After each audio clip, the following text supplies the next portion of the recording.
In last lecture, we studied effect of bunches, vertical bunching, minimum tillage objectives, conventional tillage, listing, hard ground listing आणि loose ground listing. यामध्ये वेगवेगळ्या definition किंवा फॉर्म्युले सुद्धा एक्झामसाठी महत्त्वाचे आहेत. त्यानंतर now today we are going to the lecture number 27 soil management practices.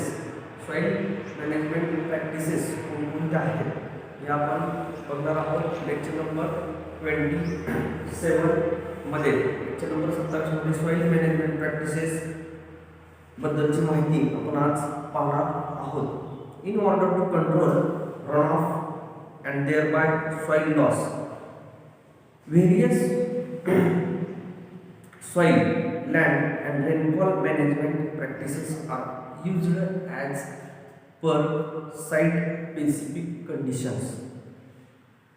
runoff control करायचा असेल किंवा soil loss कंट्रोल करायचा असेल तर soil, land आणि rainfall management practices ह्या वापरणं गरजेचं आहे. म्हणजे जमीन व्यवस्थापन किंवा माती व्यवस्थापन किंवा पडणाऱ्या पाण्याचं व्यवस्थापन करणं हे गरजेचं असणार आहे आणि ते साइट स्पेसिफिक कंडिशननुसार वेगवेगळं असणार आहे.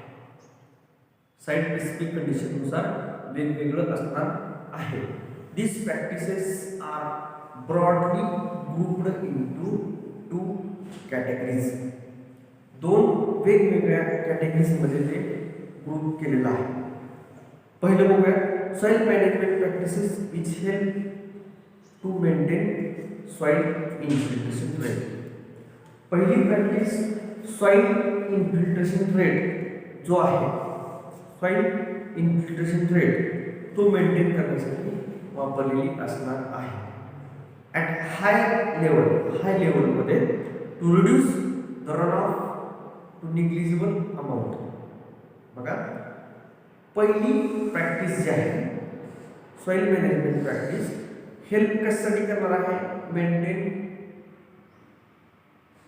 Maintain the soil infiltration rate at high लेवलला सॉइल इन्फिल्ट्रेशन रेट मेंटेन करणार आहे, रन ऑफ रिड्यूस करणार आहे निग्लिजिबल अमाऊंट मध्ये. प्रॅक्टिसेस पहिली प्रॅक्टिस बघितली मेंटेन इन्फिल्ट्रेशन आणि रन ऑफ जो आहे तो निग्लिजिबल अमाऊंट मध्ये रिड्यूस होणार आहे. 2 नंबरमध्ये काय होते बघा, practices which are responsible to safe disposal of run off on the field. जो काही रन ऑफ आहे तो इझी फील्डच्या बाहेर जाणार आहे. The selection of any soil management practice of field condition is dependent upon various site specific social, climatological and economic factor. जी काय पद्धत किंवा मेथड सिलेक्ट करायची आहे सॉइल मॅनेजमेंट प्रॅक्टिसची ती डिपेंड असणार आहे साइट स्पेसिफिक कंडिशन, म्हणजे ठिकाणावर डिपेंड असणार आहे, सोशल सामाजिक घटकावर डिपेंड असणार आहे, क्लायमॅटॉलॉजिकली म्हणजे वातावरण कसं आहे त्यानुसार, आणि इकॉनॉमिक फॅक्टर म्हणजे आर्थिक कंडिशन कशी आहे त्यावर सुद्धा ते डिपेंड असणार आहे. As safe erosion control measure generally practice which generate high infiltration rate. He practice high infiltration rate generate करणार आहे and dispose the runoff at safe way. त्याचबरोबर रनऑफ सुद्धा सेफ वेने डिस्पोज होणार आहे टू द आउटलेट, म्हणजे जो काही पाणी बाहेर जाण्याचा मार्ग आहे त्या मार्गाने पाणी निघून जाणार आहे. Is assumed as an adequate management practice. ती एक ॲडिक्वेट मॅनेजमेंट प्रॅक्टिस असणार आहे for creation of high infiltration rate. Infiltration rate high किंवा जास्त जर करायचा असेल तर cultural practices tillage on minimum tillage and use of crop cover. tillage practice करा किंवा crop cover वापरा. तर crop cover काय आहे हे पुढे आपल्याला येणार आहे. are helpful for physical manipulation of soil surface, including land shaping, leveling, ridge construction, bunds and waterways are carried out at the field for safe disposal of runoff water. runoff waterचं disposal safe करायचं असेल तर land levelling मध्ये करावी लागणार आहे. त्याचबरोबर reach construction म्हणजे बांध बंदस्ती जे आपण म्हणतोय ते करणं किंवा चर काढणं पाणी इझी बाहेर जावं यासाठी किंवा बांध बंड्स किंवा बांध म्हणजे शेतामध्ये आपण जे बांध टाकतोय ते बांध तयार करणं, वॉटरवेज म्हणजे पाणी जाण्यासाठी वेगवेगळे मार्ग काढणं या पद्धतीने ते इझी डिस्पोजल होऊ शकतं रनऑफचं. त्यानंतर पुढे येणार आहे क्रॉप कव्हर. बघा यामध्ये हे क्रॉप कव्हर ह्यामध्ये ऑब्जेक्टिव्हला सुद्धा प्रश्न पडू शकतात किंवा डिस्क्रिप्टिव्हला सुद्धा. बघा हे क्रॉप कव्हर जे आहे त्यामध्ये पॉइंट्स नीट लक्ष देऊन ऐकायचे. This term is synonymous to the green manure crop. Green manure crop या शब्दाशी समानार्थी शब्द म्हणजे क्रॉप कव्हर. मराठीमध्ये नीट व्यवस्थित समजावू शकतो. This term is synonymous to the green manure crop. जे आपण हिरवळीची पिकं किंवा हिरवळीची खताची पिकं जे म्हणतोय त्याशी हा शब्द समान आहे किंवा सिनोनिमस आहे. The crop cover are grown as a soil erosion measures. Crop cover काय म्हणून ग्रो केलं जातं तर soil erosion measure म्हणून.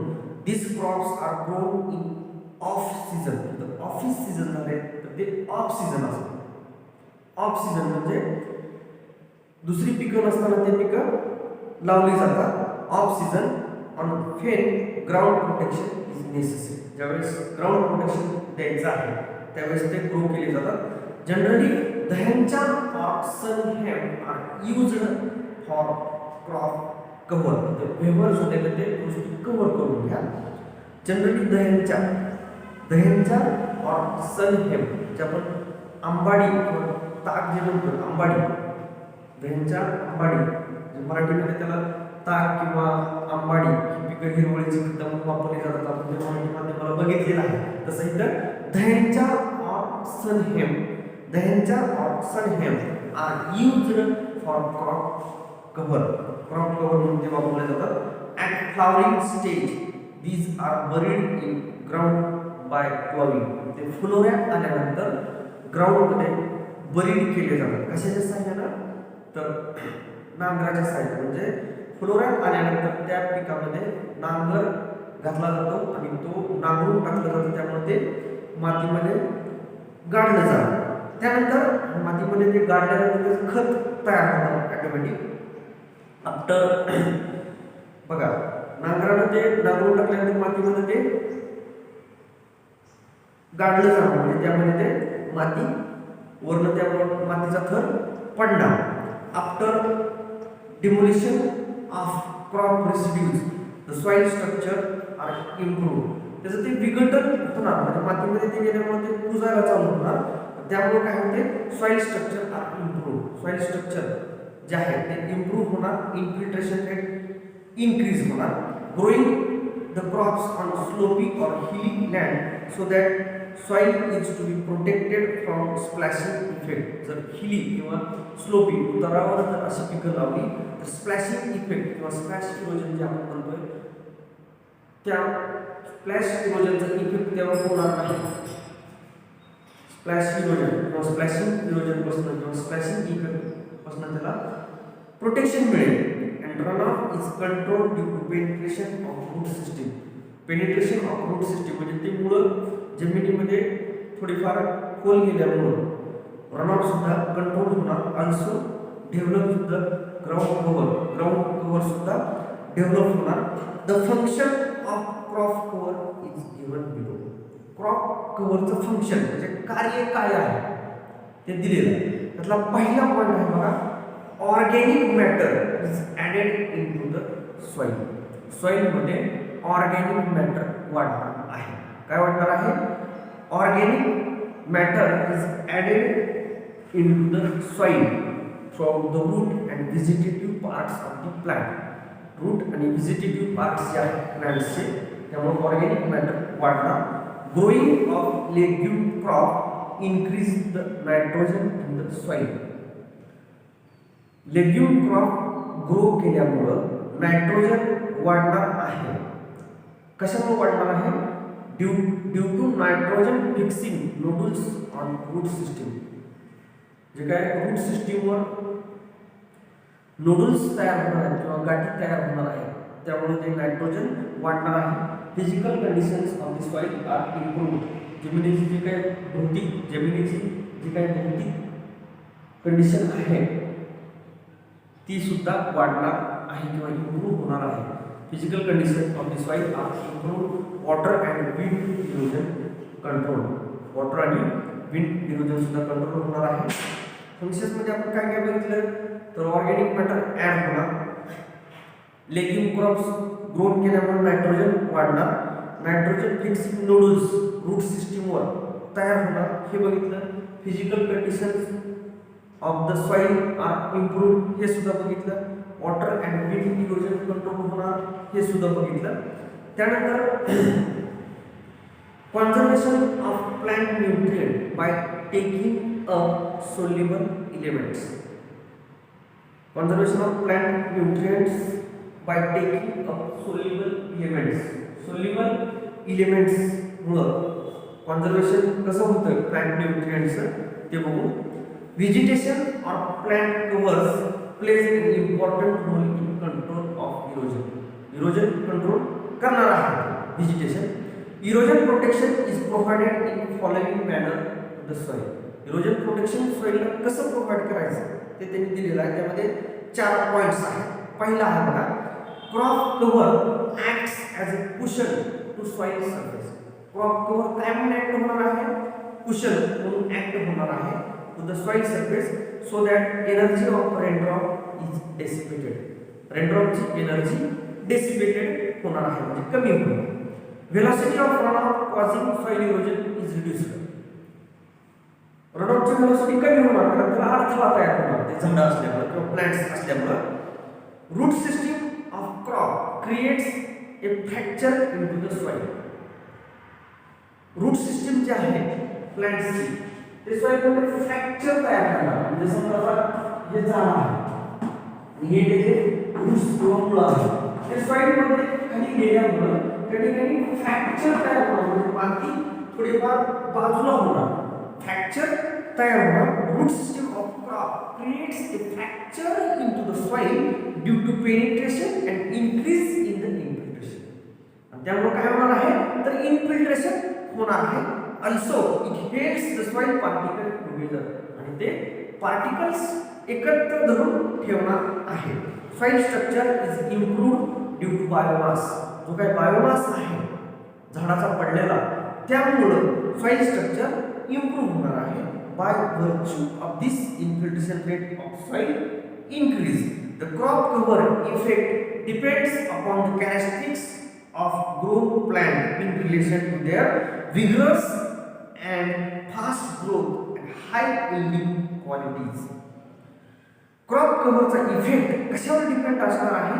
Characteristics of plant grown.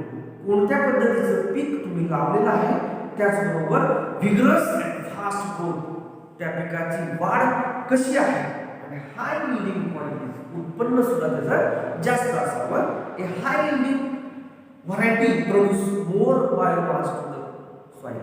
High yielding variety जर लावली जास्त बायोमास तो सॉइलला देणार आहे. हे बघितलं आपण conservation of plant nutrient by taking up soluble elements यामधली माहिती.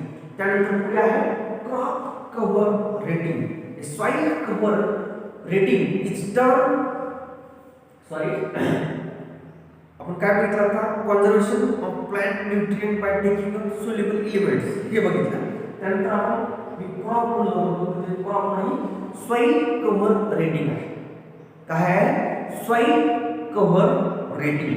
बघा soil cover rating term is introduced for evaluation of various soil covers or their suitability to reduce the soil detachment.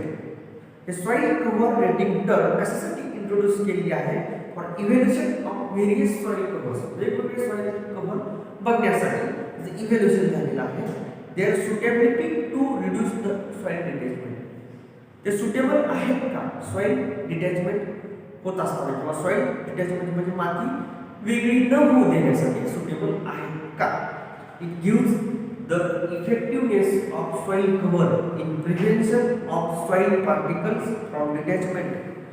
Soil particles हे detachment पासून prevent करण्यासाठी हे गरजेचं आहे due to raindrop impact. Raindrop impact म्हणजे पडणाऱ्या पाण्यापासून मातीचे कण एकमेकांपासून वेगळे न होऊ देणं हे गरजेचं आहे ड्युरिंग रेनफॉल स्टॉर्म्स. जे काय पाऊस पडणार आहे त्यावेळेस मातीचे कण एकमेकांपासून न वेगळं होऊ देणं हे गरजेचं आहे. त्यासाठी सॉइल कव्हर रेटिंग गरजेचं आहे. नोट्समध्ये त्या ठिकाणी following formula used for evaluation of soil cover rating अशी ओळ दिलेली आहे परंतु त्या ठिकाणी फॉर्म्युला दिलेला नाही आणि त्याचबरोबर हा फॉर्म्युला पुस्तकामध्ये देखील नाही त्यामुळं तो विषय तिथं समाप्त होतो. तर सॉइल कव्हर रेटिंग जे आहे इथं हे लेक्चर नंबर 27 समाप्त होतं. म्हणजे कोणतं लेक्चर समाप्त होतं lecture number 27 soil management practice. यामध्ये पॉईंट्स कोणते आहेत तर सॉइल मॅनेजमेंट प्रॅक्टिसेस त्याचबरोबर crop cover conservation of plant nutrient by taking up soluble elements आणि सॉइल कव्हर रेटिंग इथपर्यंत हे टॉपिक इथं समाप्त होतो आणि तो फॉर्म्युला काय दिलेला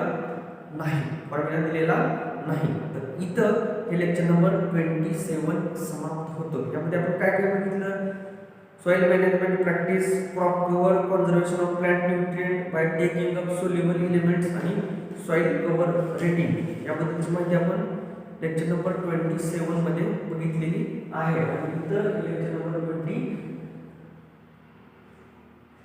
लेक्चर नंबर 27 समाप्त होतोय. 27 मध्ये आपण काय काय बघितलं तीनदा तेच रिवाइज करायला लागलोय. लेक्चर नंबर 27 मध्ये काय काय बघितलं soil management practices crop cover conservation of plant nutrient by taking up soluble elements आणि सॉइल कव्हर रेटिंग एवढं बघितलं लेक्चर नंबर 27 म्हणजे 27 मध्ये इथं हे लेक्चर समाप्त होतं.